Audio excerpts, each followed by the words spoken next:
love it. No, that's absolutely wonderful. Well, thank you so much, Safa. Let's go ahead and get started. Hopefully, we do get a few more people to join in the fun here, and let's do a proper introduction for you then. And as I said, I'll go ahead and introduce Trey briefly, and if he actually is able to join later, we can pause and do even a longer introduction potentially. But so everybody, thank you during again a very busy time of term for joining us to hear first from Safa. Shahwan Edwards, who is the Associate Director of the Atlantic Council's Cyber Statecraft Initiative within the Snowcroft Center for Strategy and Security. In this role, she manages the administration and external communications of the initiative, as well as you just heard, the Cyber 912 Strategy Challenge, the initiative's global cyber policy and strategy competition. Safa holds an MA in International Affairs with a concentration in conflict resolution from GW's Elliott School, and a BA in political science from Miami University of Ohio.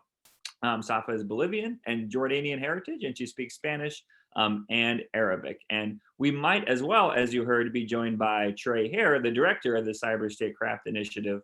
Later in the hour, Trey's traveling today, so he gave us the heads up that there might be some snafus there. So no worries if that is the case. I have no doubt, Safa, of your ability to carry the baton here. And if Trey does join, as I said, I'll give some more background on him, because he's a very accomplished and cool guy as well. So Safa, without further ado, thanks so much again for making the time. But look forward to hearing more about what you have to say. And over to you. Awesome. Thanks so much, Scott. And just one thing I wanted to flag, I didn't know if my video should be on or off. It seems like I'm not able to turn it on, but happy to roll as is, no problem at all.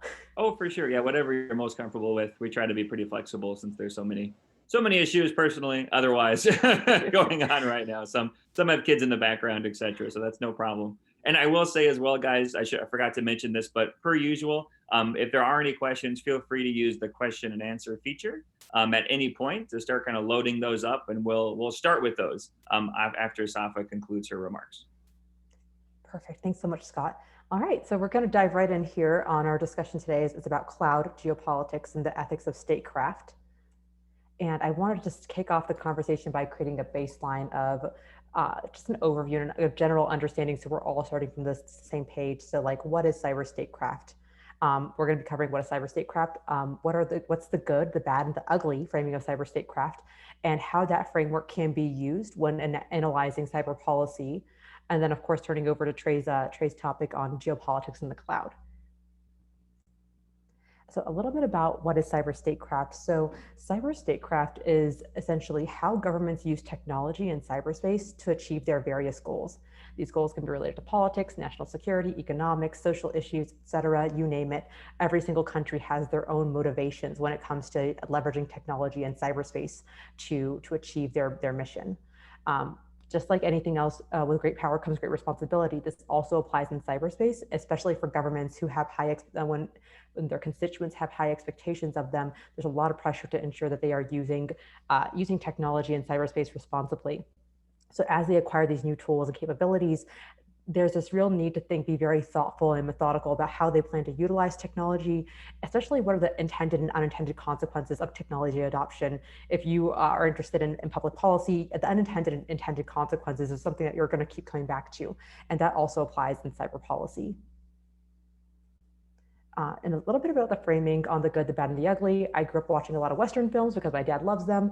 So this I've always used this in my head to think about how we can examine how different nation states manage technology and manage the adoption of it. So first, good cyber statecraft is when technology and cyberspace are responsibly leveraged with strong execution and motives to facilitate positive changes for constituents. So essentially, this is when a government has very clear motives and very clear execution, and then they're able to do a thing in cyberspace and with technology that has positive impacts for their constituents. And most importantly, I think it should really reinforce their social contract. Every single government and its constituents have their own kind of social contract. It needs to reinforce that. That's really crucial. Then bad cyber statecraft is when technology and cyberspace are leveraged with strong execution. So it was executed well, but the motives are kind of unclear. It can be for political, security, economic, but it's still unclear that isn't being communicated to constituents. And that's when the execution is strong, but the communication isn't there. Leaves a lot of room. There's an information vacuum essentially where individuals and constituents can feel like they are excluded from the policy process. And also there's a possible loss of trust between constituents and government. And last but not least, ugly cyber statecraft is when technology and cyberspace are leveraged with weak execution. And then it's also coupled with unclear motives, resulting in a failure to deliver a service, reduced standard of living, institutional decay, or reduced trust in government. So I made this metric over here, this matrix over here on the right-hand side, where you can see a good cyber statecraft. You have very clearly articulated motives, and the execution was strong. That's good. Bad cyber statecraft is when the execution is strong, but the motive is very unclear or murky or constantly changing. And then last, there's ugly cyber statecraft where the execution is poor and the motive is also very unclear. So it's all sorts of tomfoolery happening there. So some good examples. I had some notes here, but let me see if I can figure out how to pull this up. So the Hague Security Delta is essentially an organization that was established in 2013 in the Netherlands. It is an organization, a voluntary organization that's comprised of several government entities as well as corporations and civil society and universities that are essentially, they work together this is the perfect example of public-private partnerships.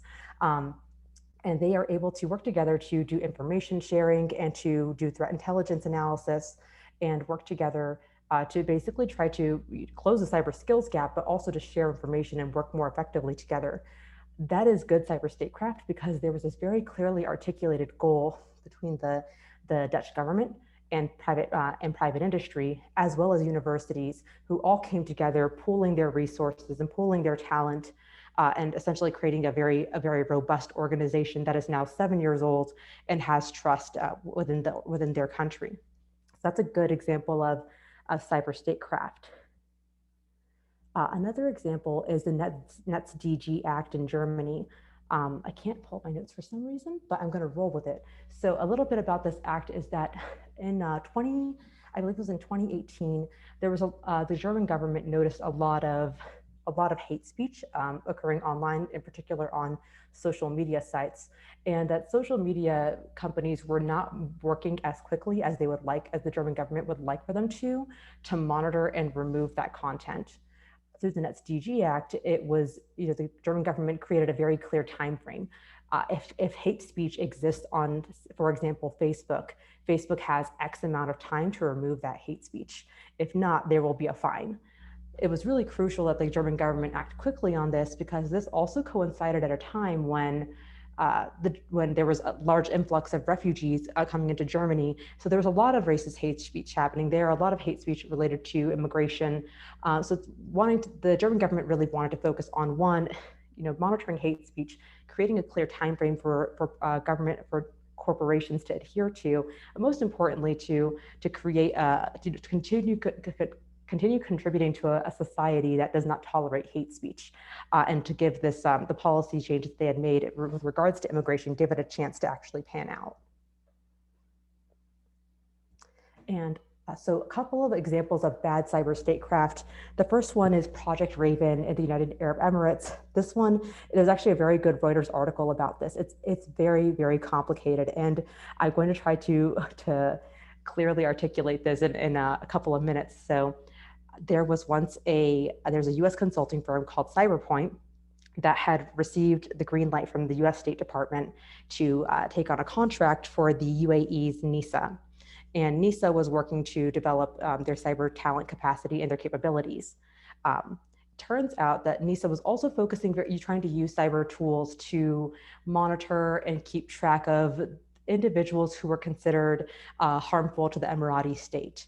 This included terrorists, this included people who were security threats. This also included human rights activists and journalists and researchers. So there were some clear intentions. There are also some murkier intentions in terms of who was being monitored. Where it gets complicated is that at some point there were former American intelligence community operatives who had off-ramped out of government and started working for Cyberpoint, and then in turn started working for an Emirati firm, and were using US tools and capabilities in order to track and monitor these human rights activists, these potential terrorists and national security threats. But at the same time, at some point, they were tracking and monitoring American citizens as well. So this is an example of bad cyber statecraft for a multitude of reasons. So I guess the way to frame it is looking at the actors. There is the Emirati government, there is the US government, State Department, and also Cyberpoint International, and the Emirati firm. The tough part is that, one, there should have been more clearer communication between State Department and the UAE on what services are going to be provided, if there are going to be American operatives working on these projects in the UAE, and if they are going to be using tools and tactics that are unique to the USIC. At the same time, this was bad cyber statecraft on the Emirati government's part, because essentially, well, I think it's safe to say that a lot of us think that using cyber tools to track individuals who are deemed harmful or dangerous to the state, but in reality might just be human rights activists or individuals who are advocating for human rights or advocating for government transparency. That's not really good cyber statecraft. That's not really appropriate. It's very disproportionate. So this is a unique case where the bad cyber statecraft is actually on multiple actors. And another example of bad cyber statecraft is data localization laws in Vietnam. A few years ago, the Vietnamese government passed a law where organizations need to have, if they are operating in Vietnam, need to have data servers in Vietnam as well. So this does make, on one hand, this is a positive thing. It does make it easier. For example, if there is a crime case that is being examined in Vietnam, it makes it easier for law enforcement to access the information that they need to access, since the data they are looking to get a hold of is local in Vietnam. That's a positive thing. On the other hand, this law also coincided with a sweeping regulation, or a law that was passed in Vietnam, where the Vietnamese government was looking to regulate speech online that was critical of the Vietnamese government. And so essentially, this is where it gets very murky. So on one hand, they framed it as this could be a positive thing in terms of keeping Vietnamese people safe and making it easier for law enforcement to do their jobs.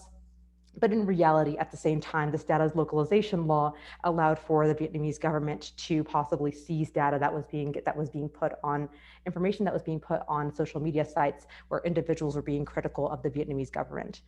So again, two different examples. The Vietnamese example shows where there was unclear motives, but there was very clear and in good execution.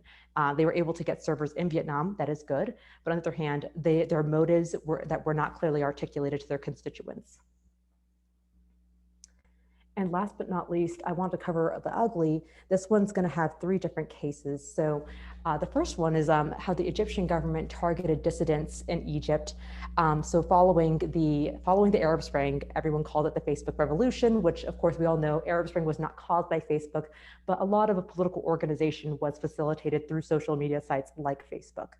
The Egyptian government ended up orchestrating this very interesting spearfishing campaign, as well as a campaign of several malicious apps that were uploaded to the Google Play Store and the Apple, I think also the Apple App Store, that specifically targeted dissidents, journalists, and human rights activists in Egypt.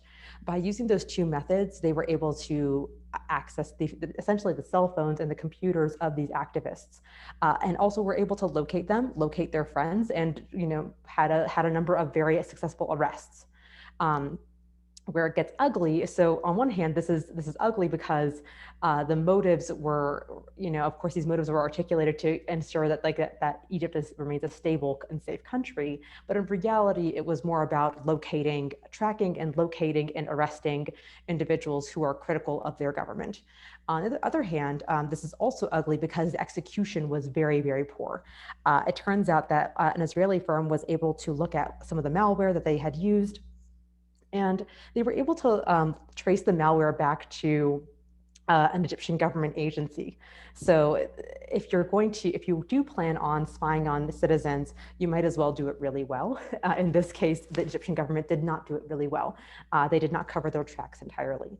So that's why this is an example of ugly cyber statecraft in particular, because the execution was not clean. Another example is I consider is the Aadhaar scheme in India. For those of you who are not familiar with it, it is essentially a biometric scheme in India where they are trying to have all Indian citizens registered with their government using biometrics. So using I believe three demographic data points, so your name, your location, and your date of birth, and then four biometric points, fingerprint, eye scan, and a couple of other ones that are escaping me right now. Aadhaar is on the whole, that is a very positive thing because it was intended to create efficiencies and close bureaucratic loopholes in the world's largest democracy. That's a positive thing. Leveraging technology to save money and to save taxpayer dollars and to increase efficiencies and transparency, that is a good thing. Now, where it gets ugly is that what started off as a voluntary program has increasingly become non-voluntary. More and more Indian citizens are seeing that you absolutely need Aadhaar to have very basic interactions with the state. So that's where, on one hand, that's where it's ugly, where the communication of what this scheme is currently in flux and it's changing. At the same time, the execution of it is where it's also getting kind of ugly, is that on one hand, the agency that handles Aadhaar, they have good security protocols, and they are able to handle a lot of this data, a lot of this very sensitive data of their citizens. Where it gets ugly, though, is that agency interfaces with a lot of other Indian agencies that do not have good security protocols, who do not have good cyber hygiene. So even in the couple of years that Aadhaar has been rolled out, we've seen that the sensitive information of millions of Indian citizens have been leaked several times. That's not a good thing. So if a government is going to be a steward of data, they need to protect it as well. That's what we're seeing more and more, because that is good cyber statecraft. You take care of your citizens physically, but also digitally as well. You protect their information. So the Aadhaar scheme in this case is ugly because, one, its motives remain in flux and murky and not clearly communicated, and two, the stewardship of data and taking care of that information is being completely mismanaged. I do think that India has a chance to turn this around, but it's going to be a massive effort.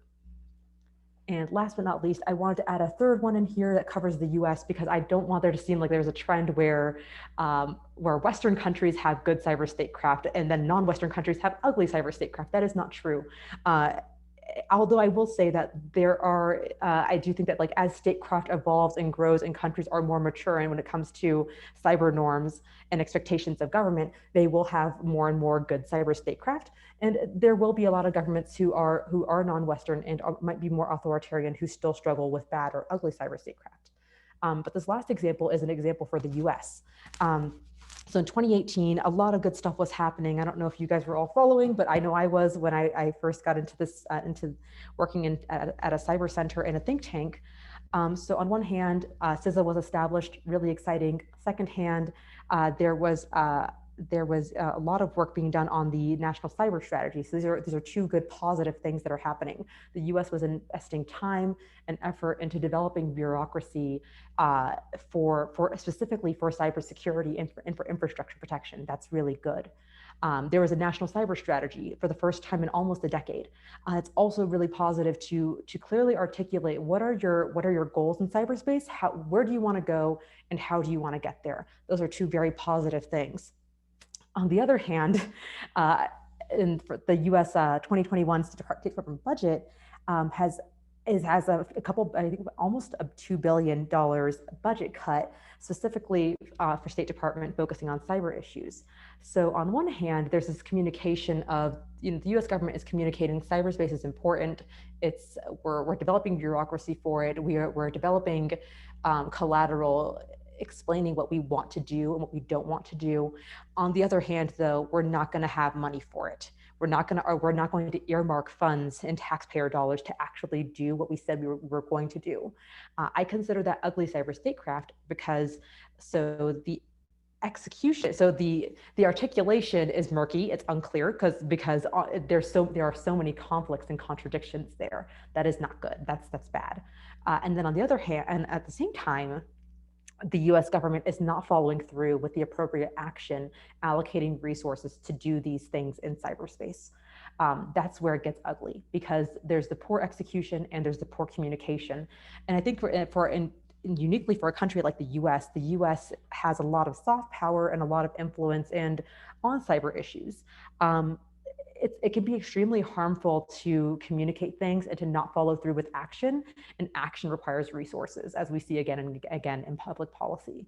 So it's really important that the US, especially if a smaller country does this, it could be a one-off occasion, but I personally think that the US cannot actually afford to make certain promises or to communicate certain priorities and then not follow through with resources and funding. That's absolutely crucial, especially for a country the size of the US. So that's a little bit about the good, the bad, and the ugly. You are more than welcome to push back on this framework, push back on my categorizations. This is a work in progress. I'm totally open to a debate. I think to help frame that a little bit more, before Trey joins us, I believe he's about 5 minutes out. So while we wait for him, I'm happy to kick off a light discussion on how can the good, the bad, and the ugly serve as a framework for us in current cyber and technology policy issues? Are there certain issues that you all attendees are thinking about and mulling over right now that you think could be applied to this framework? Or is there a categorization that I made that you disagree with and you'd like to push back on? Totally open to that. Also, something on all of our minds is how could this guide possibly guide the incoming Biden administration on cyber and technology policy? I think a lot of us in this space are really gripping our seats, trying to think about how the Biden administration is going to approach cyber and technology policy after the Trump administration.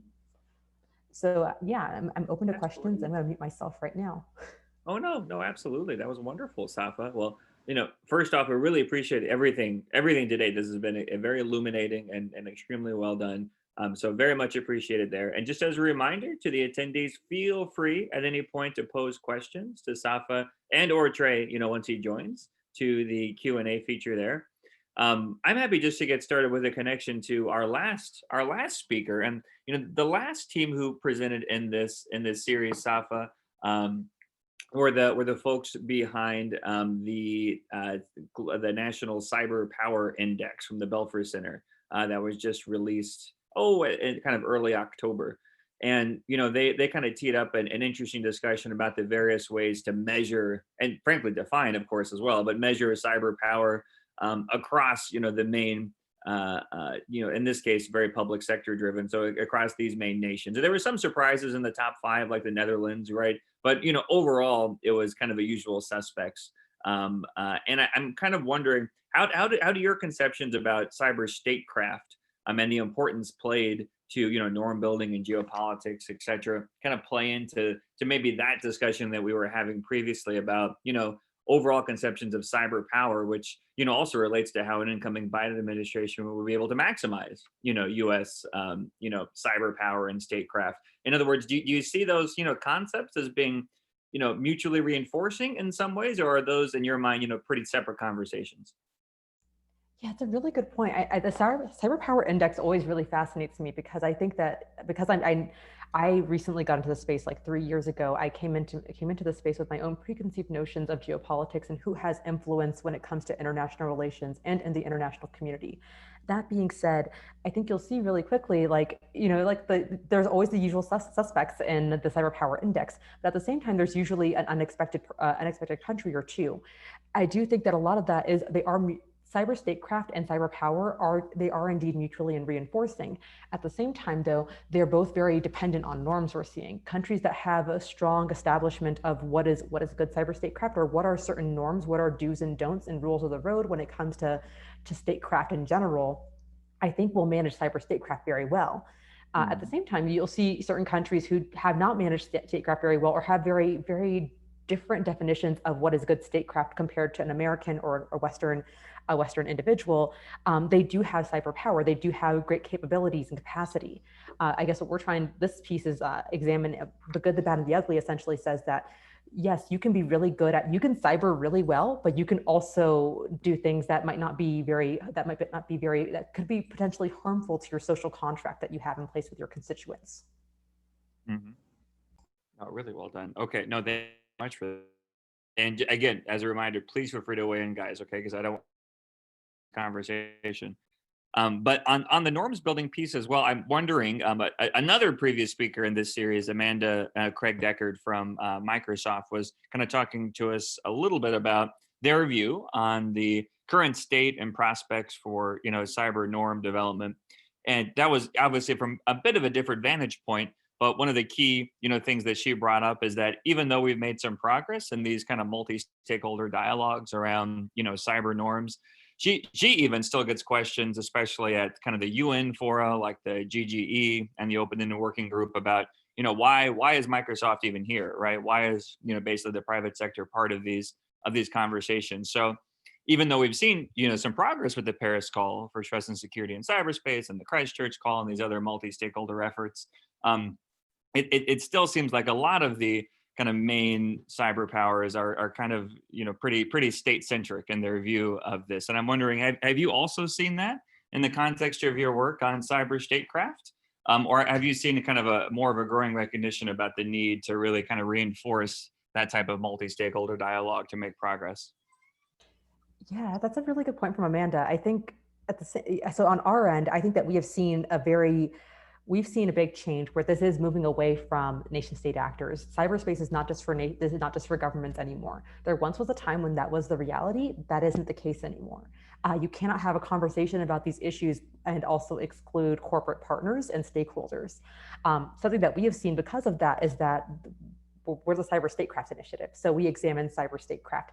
At the same time, we've thought really long and hard about, is there an actual need for us to develop programming and engagements that focus on corporate statecraft? Can we clearly say if there's good cyber statecraft, could there possibly be good corporate statecraft? So that cannot be ignored. Yeah, I'm just reminded, one of my colleagues here at IU is Tim Fort, and he wrote this great book about, in my opinion, great anyway. And I'm not just saying that because he's a colleague. It's actually quite well done, about basically the diplomat in the corner office, right? About the growing extent to which executives in tech, but also otherwise, have to have their finger on the pulse of global geopolitical trends if they want to be successful. And that's not only because so many of these companies are on the front lines, whether they're critical infrastructure providers, or just the holders of valuable trade secrets or not, but because they increasingly are being looked to and have a role to play in some of these discussions. In my mind at least, we see that play out in the climate context for years now, but it seems to be that it's playing out more in the cyber context now too. And I'm wondering, as you kind of point out in the Cyber Statecraft Initiative there, whether an incoming Biden administration will reinforce that trend, and whether we'll need to keep broadening the scope, or if we'll continue to see kind of a retranching of cyber sovereignty and really continue to have nations as the focal point here. Yeah, it's a really interesting point that you raised, because I think about when you say that the diplomat in the corner office, it really makes me think about, I work with students a lot, and they're always asking, I want to join X company's policy team. And you see certain companies have large policy teams or have, have a very strong, robust policy focus, and some companies don't. I do think that there is that's an investment that often companies don't, you will not see that an ROI on that immediately, but it is building those relationships and building those ties between your organization and government that will pay dividends down the line. You won't be caught off guard when there's new regulations. At the same time, I'm not saying that companies should be actively influencing policy, but I do think that companies should be informing policy. Sometimes you see regulations that come out of the woodwork, and it doesn't actually make sense sometimes. This is where a clear partnership between government and policymakers and regulators and corporations can really be very positive, because you'll have comprehensive policymaking that also makes a lot of sense. That's awesome. No, thank you so much, Safa. And it looks like we did one other question, but I'm going to hold that question for the time being, George, because it looks like we also now have Trey on the line, if I'm not mistaken. Welcome, Trey. Hi guys, how we doing? Apologies for the delay. Hey, no worries. I know it's a busy day, and we appreciate you making the time, man. Just as a quick reminder to the group, so you're listening here to Dr. Trey Herr, who is the director of the Cyber Statecraft Initiative, with Safa there. And his team works on the role of technology industry and geopolitics, cyber conflict, the security of the internet, cyber strategy, and growing a more capable cybersecurity policy workforce. The easy stuff, in other words. He was previously the senior cybersecurity strategist with Microsoft, handling cloud computing, supply chain, as well as a fellow at the Belfer Center, with a really cool background in both a PhD in political science and a BS in musical theater and political science. And frankly, we need more people good at communications and theater in this context, frankly. So Trey, thank you so much for joining us. And we would also welcome any remarks you might have to go along with what Safa's already laid out for us.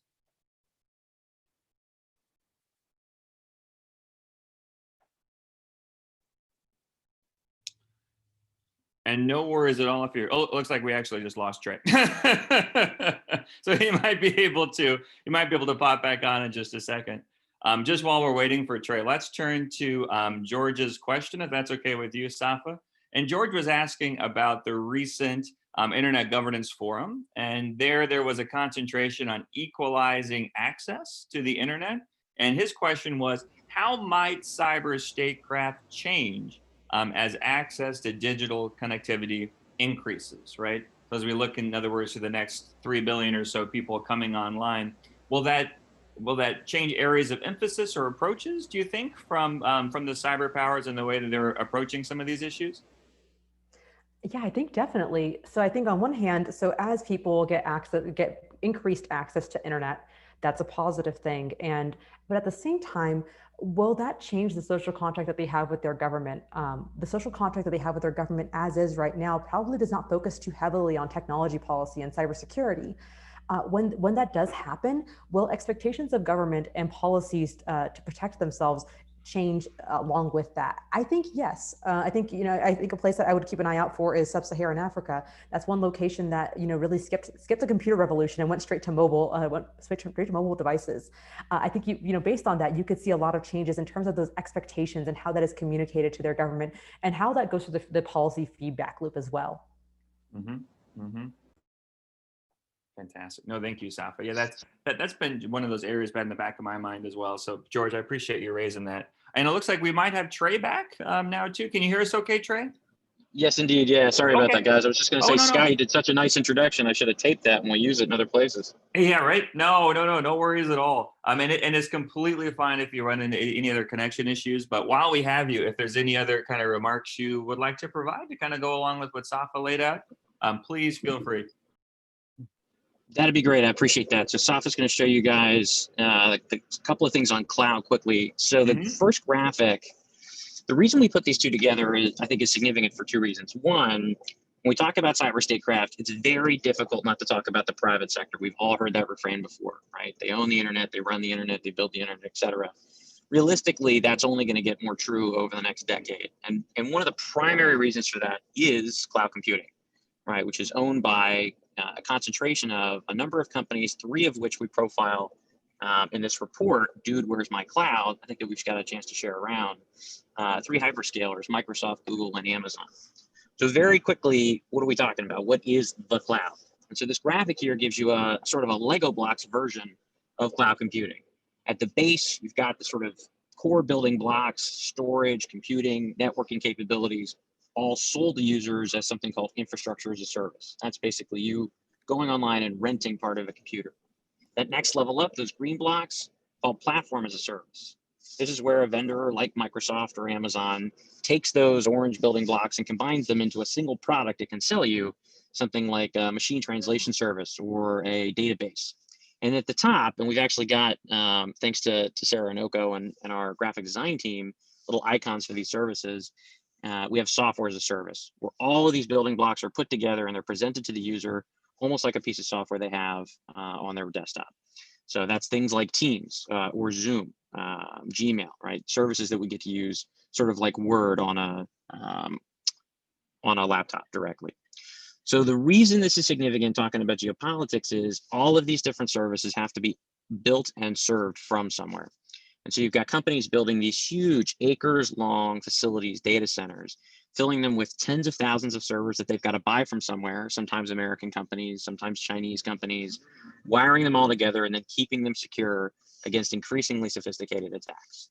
Some of those attacks and some of those targets are states, because states use the cloud, right? You have an increasing market in the public sector for cloud computing. So when we think about the cloud and we think about geopolitics, they're pretty tightly meshed. All of this cloud has to live somewhere. Ultimately, it's subject to attacks, in some cases by states, and in some cases the people being attacked are themselves states. So if we can advance the slide one piece, show you guys a quick distribution of what this looks like. So these are a couple of the companies that we talk about in the report. And I mentioned the three biggies, Microsoft in the blue, Amazon in the green, and Google in the yellow.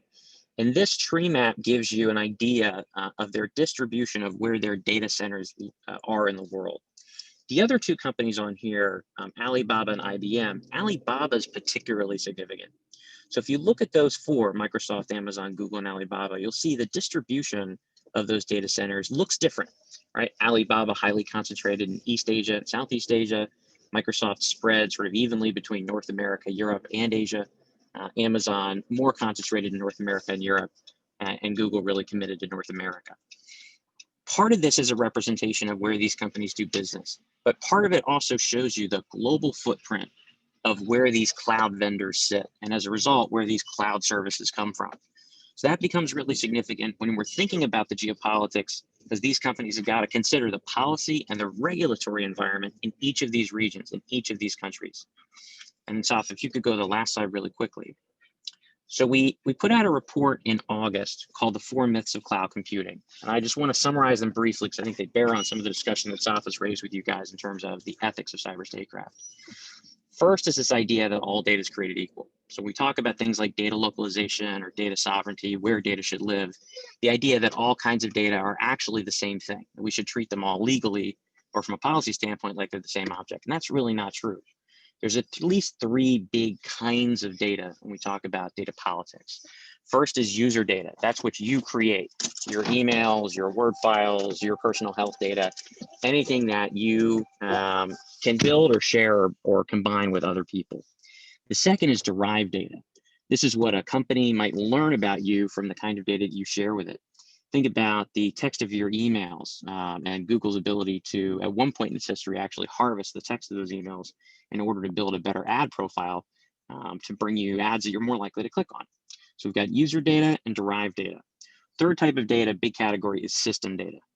So if user data is what I give a service, derived data is what it learns about me.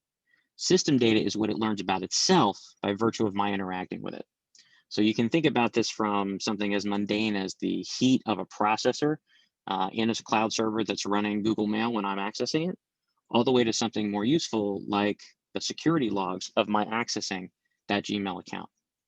So the first myth that we call out in this paper about cloud and geopolitics is the idea that all data is created equal. When we go back and think about those 3 categories, policymakers are going to approach them in different ways. Your user data, the sensitivity of your ability to control the privacy of your data, was a big piece of the global data protection regulation discussion, GDPR, in the European Union. More recently, where you're seeing efforts by countries to control where data lives, it tends to be more about derived and system data, what data companies actually learn about their customers. Even though they don't acknowledge that distinction, it can be really tricky to try and take something like GDPR and apply it to, say, system data, because that looks at and interacts with a very different part of company services than just where you put your files and folders. So that's myth 1, all data is created equal. Myth 2, the notion that cloud computing is not a supply chain risk. And we talked about this before. Cloud companies have to buy a lot of servers and they got to put them somewhere. And so there's this sort of, latent idea that we care about 5G, right? And we care about supply chain security for telecommunications. But all the arguments that you'd make about why 5G is important as a supply chain security issue, it's economically significant. It involves a lot of contesting actors who are trying to compete over the design of standards, different companies, different countries, and that the security of these technologies are going to be vital to the long-term innovative capacity of places like the United States and its allies in Europe. That may be true for 5G in the future. It's a nascent technology. It's not, the iPhone that's capable of talking to 5G networks just got launched, and 5G networks are still tiny in the United States. But all those same arguments are true today about cloud computing and have been true for years. And so those same vulnerabilities to foreign countries and adversaries abroad compromising this technology and trying to insert it into widely used cloud vendors is very much an issue, and it's something that does not get a tremendous amount of policy attention. Third, only authoritarian states distort the public cloud. This one's important mostly because we have this idea in our mind that the West is sort of the, in the archetypal story, the West is the defender of the free and open internet and wants information, security, and access for all its citizens. And it's the authoritarian countries that are trying to lock down and create a fragmented internet or force companies to put computers or data in their jurisdiction. And that's not really true. In fact, some of the worst offenders in terms of distorting the public cloud, forcing infrastructure to live in very specific places, forcing data to live in specific places, are in the West, France and Germany among them. And so when we talk about the public cloud, this idea that you can put computers anywhere and you can share them and rent them out to people all across the globe, which makes this really interesting and compelling economic argument for companies to buy and rent access to these very esoteric and high performance systems, democratizing them essentially so anyone could get access to them. That economic argument is imperiled when states actually work to distort the public cloud and force that infrastructure or that data to live in particular places. The last myth is that cloud providers do not influence the shape of the internet. And this is probably one of the most interesting, at least from the paper. Effectively, what it suggests is there's a link between the way that the internet operates and the way cloud providers build their services and operate over time. And it walks through, this portion of the paper walks through an example where cloud providers like Google and Amazon actually took a service called Signal, this encrypted communications app, and blocked them from using their services in the way that Signal had previously been. And the way that what Signal had been doing was leveraging those services, Google and Amazon, in order to protect its users from censorship in the countries where they use Signal. So it became the significant issue where Signal suddenly wasn't able to be accessed in countries, especially in the Middle East, where there was significant interest in what people were saying and trying to block their use of these kinds of services. So cloud providers have a significant governance role over who is on the internet and what activities take place in that network. So it definitely implicates the kind of ethical discussions that Safa has been raising. So that's a little bit on cloud and geopolitics. Love to take questions on that. Love to dive back into the ethics piece. And thanks again so much for my being late with you guys today. Glad to get a chance to talk with you. Thank you so much, Trey. Super, super interesting. And yeah, I love the way that you guys broke it apart. That's not typical, at least from what I've seen. And it really drives home those core lessons that you're getting at. So yeah, once again, guys, as we did with Safa, feel free to pose questions for Trey as well in the Q&A, and we'll turn to those. Not have too much time left now, but would love to kick things off maybe with just kind of a more general question. Trey, and you're obviously kind of skirting around some of these issues already, but in terms of the growing Belt and Road Initiative and kind of the undercurrents of cyber sovereignty that seem to be kind of ebbing and flowing in its wake, and kind of the data localization laws, as one manifestation of that. I'm kind of wondering how whether you guys have already done, or are you considering like a bit of a temporal look at this too, to see how the cloud infrastructure is responding to geopolitics and some of those tensions kind of over time. Like are we seeing relatively rapid changes to kind of keep track with those changes and kind of local laws and those initiatives coming from China and the US as well and otherwise? Is that something you've already looked at, or is that something you're kind of interested in looking back on maybe a year or two out, as far as once the Biden administration is fully in charge? It's a good question. I'd love to look at it now and just to get a baseline and then come back to it in 2 years, because I think you raise two good questions. One, thinking about the way these larger trade policies and sort of strategic foreign direct investment policies impact cloud computing is an open question. Part of the reason is because it's a little bit opaque. When we've got research-minded folks on the phone, right? So when we think about studying cloud computing, a lot of that hard data, how many dollars are being spent, what jurisdictions, over what period of time, where are these things being placed, can be difficult to access. There's a lot of opacity because in some ways this is competitive information for those companies, specifically where are they putting data centers, where are data centers likely to be built. It sort of gives you an idea of where they're committing or trying to invest in certain markets ahead of time. But the other reason is that they want to control, you know, as is the case with any kind of marketing data, they want to control what you think about them. And so as an example, when we were counting data centers for this paper, one of the challenges we ran into is that everybody kind of uses a different definition of what is a data center. Is a data center something that company has built? Is it something that that company leases entirely? Or is it a couple of racks at a data center that that company doesn't even own, but they say, yeah, we've got some servers in that jurisdiction, so we can say that's a data center. So everything varies. So I think to come back to your question, it is something that we see an impact on in sort of second and third order effects right now. Trade and investment policy impacts where cloud providers do business and how they do business to some extent. It hasn't yet become a really formal part of all but a small number of discussions. And so when we think about Belt and Road, you know, if that's going to impact Huawei or Lenovo, who's a major vendor for a lot of these technologies in the cloud, that's a market access issue for them, less that Belt and Road is specifying policies about infrastructure or data localization. That's probably going to change.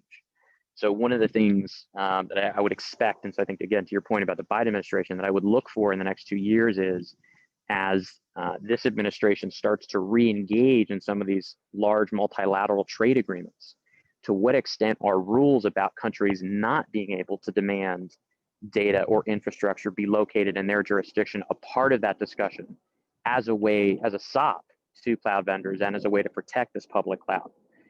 Unsure what that's going to look like. They still need to appoint a few people, and then I guess we'll see.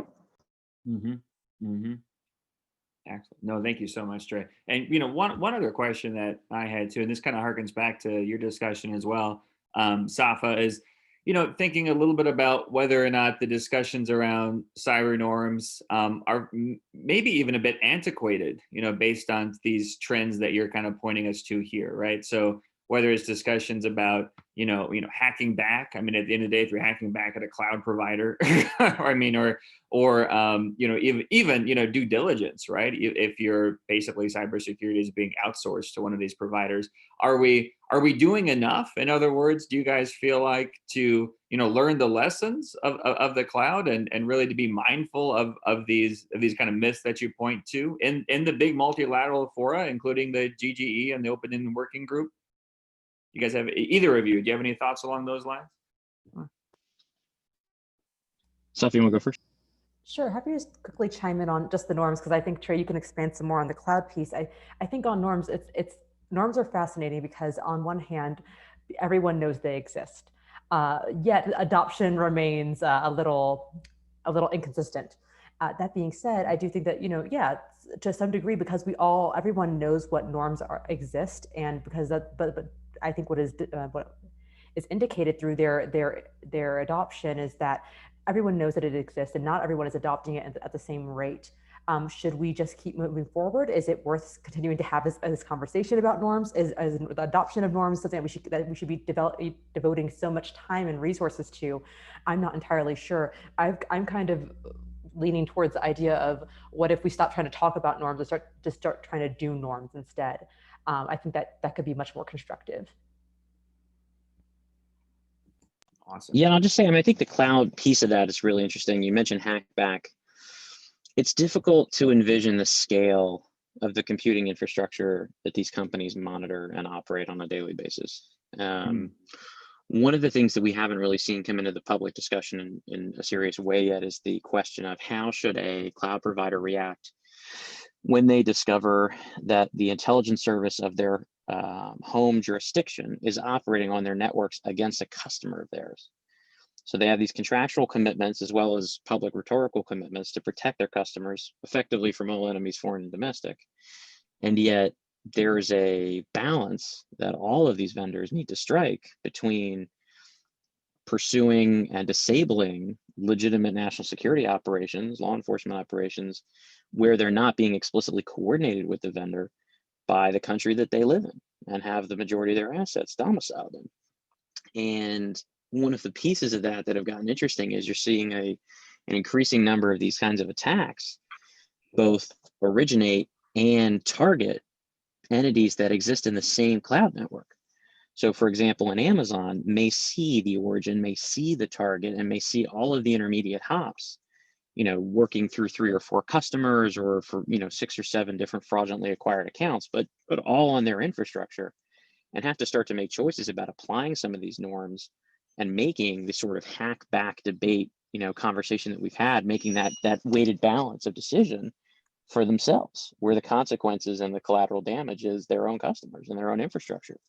So it leads to some very interesting puzzles that I'm sure a few really fun master's theses could be written about. Well, that's for sure, right? And I think we have, actually, looking at the participants, several folks who fit the bill there. So, and as one last reminder, we only have a couple minutes left now. So if there's any final questions, guys, please do use the Q&A there, chime in, and we'll make sure to get to those. But you kind of raised the the option there of these major cloud providers, and we talked about this a bit with Safa before you joined. Trey, having a bigger voice in both norms building discussions, but also in just discussions around building capacity in developing nations, et cetera. And I'm just kind of wondering if you guys had any particular thoughts along kind of the following lines, and that is, given the extent to which cloud is the kind of the default, right, for both everything from small businesses to the government of Estonia at this point, right? Are these providers, should they be critical infrastructure and so designated at the end of the day, whether that's by the US, by NATO? What implications would that have if cloud providers were designated as critical infrastructure and had to meet I'm thinking of the requirements under the Network Information Security Directive in the EU. To say nothing of what they already have to do for the DoD and DHS here. I know that the equivalents of Microsoft are going to argue that they're not, right, and that they're already doing it even if they were. But I'm wondering, from where you guys sit, and given how much you've thought about these issues, number one, should these cloud service utilities, because of these vital functions that they're performing, be designated critical in the countries that they're not already? And if so, what implications or what impacts do you feel like that would have on both their business models, as well as the extent to which, for example, they're encrypting end to end and doing some of the other stuff that they're promising to be doing already? Any thoughts along those lines? It's a great question. I feel like Scott's got a handful of questions from the previous speakers that they definitely would not have had to answer. And I'm thinking some of our fine colleagues from Microsoft are grappling with this now. So I think there's 2 questions in there, and let me answer the first one first. Should cloud services be considered critical? There's 3 ways to answer this question. The first is to consider if cloud services are a core component of the supply chain or the computing base for other critical infrastructure vendors. So telecommunications, power, water, the defense industrial base. Second is, if there is something about cloud services, I think you mentioned lateral functions, right? Is there a dependence in society such that, or something that they provide so critical as to have themselves, the entire industry, company by company, designated as critical? And then the third is, if you don't necessarily want to take the whole industry, or even to take particular providers, as in the case of the first lens, and designate them as critical, is there some part of cloud services that you could designate as critical? And so there was a proposed bill, a very short bill, that Marco Rubio's office put forward about 2 years ago, that suggested that cloud providers who had global markets should not be allowed to sell the same architecture, and we'll come back to that word in a second, architecture of services to the US government that they sold abroad. Really what that said was, we don't want anybody who does business abroad to be able to sell to the US. And there was some question of whether or not this was an Oracle kind of driven bill, because it's something where they have comparatively smaller global markets relative to the desire to do business with the US government and in the United States. So that idea of architecture, basically how do you design your services, is something that's not really well understood in the policy community. And there's this assumption that all cloud providers, all cloud vendors end up looking the same, when realistically, there are some things that look very much the same, and there are some things that end up looking particularly parochial about all 3 services, in some cases in very fundamental ways. So come back to our question about criticality.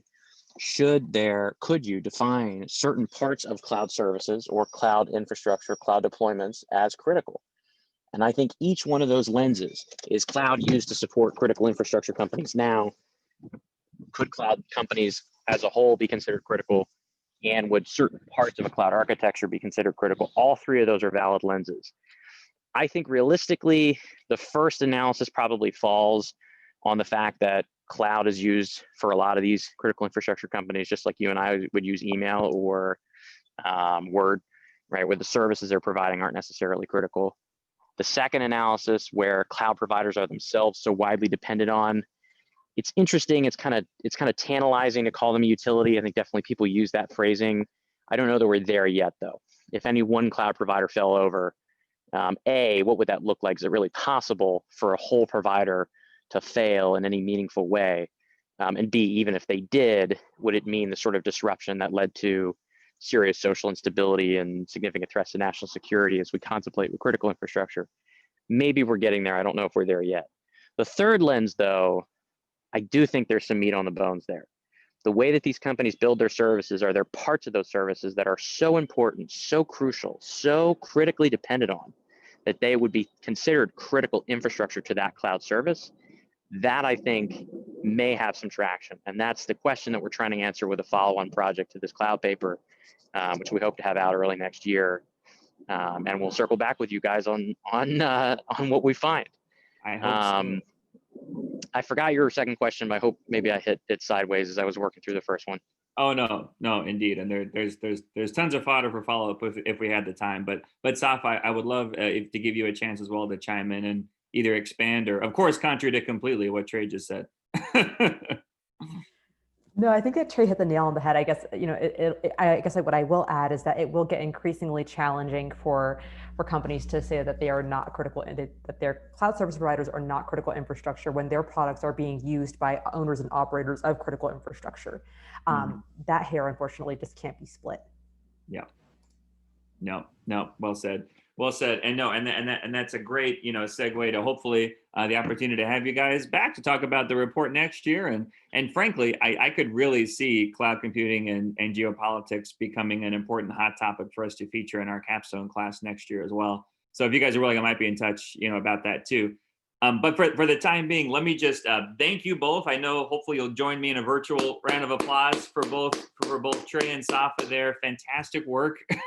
And thank you guys so much again for making the time and for virtually joining us today. Both Safa and Trey, really appreciate it. Thanks for having us. Thanks so much for having us. Appreciate it. Absolutely. No, thank you both again. Happy holidays to everybody. Please be safe, be well, and do remember that we have one last speaker, Josephine Wolf, on Thursday from the Fletcher School in this series for the year. So thanks so much again, everybody. Have a great afternoon. And thanks one last time to both you, Trey, and you, Safa. Really appreciate it. Take care, everybody.